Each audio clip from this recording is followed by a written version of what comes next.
18 novembre 2024 au palais de justice de Ouagadougou, des acteurs judiciaires arborent de nouvelles touches faites en paille locale. Le faso d'Anfani est destiné aux audiences. Ceci en application d'une décision irrelative adoptée en Conseil des ministres le 23 octobre 2024. Très vite, la nouvelle fait écho dans les rues de la capitale Ouagadougou. C'est une très bonne initiative. C'est toujours intéressant de valoriser notre culture, surtout au niveau de la justice. C'est une très bonne idée.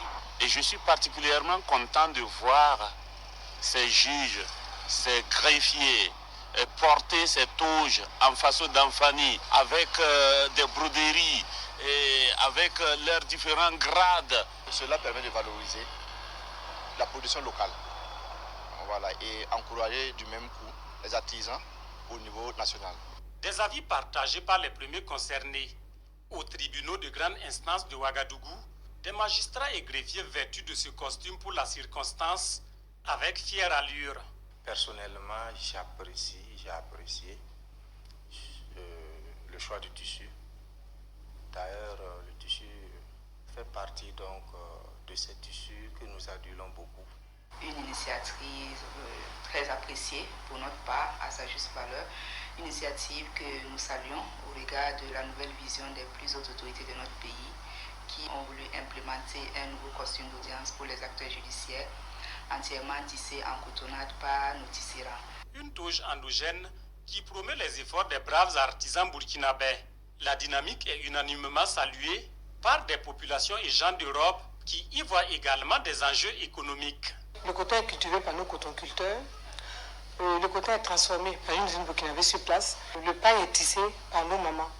En plus, la tenue était confectionnée par des couturiers locaux. Avec tout le processus qui se passe sur place, l'économie nationale est renforcée. Une toge hautement symbolique qui exprime la fierté burkinabé.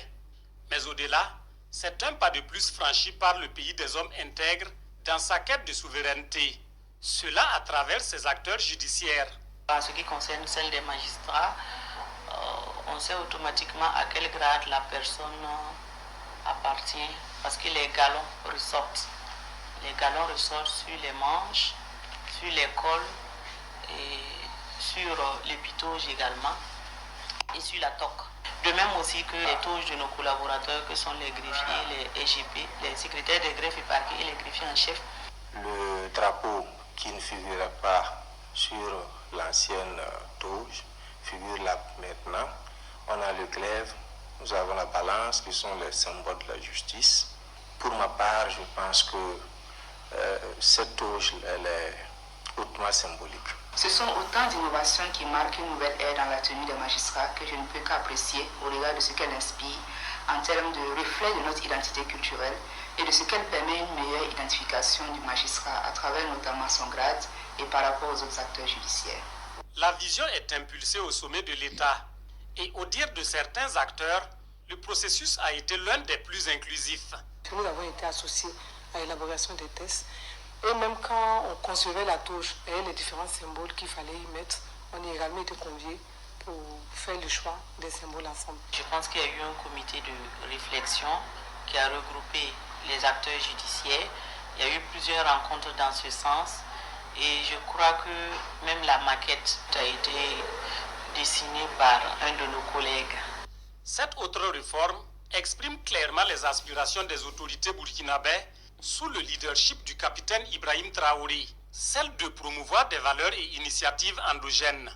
Toutes choses qui contribuent à donner vie aux idéaux du président Thomas Sankara plus de 3 décennies après.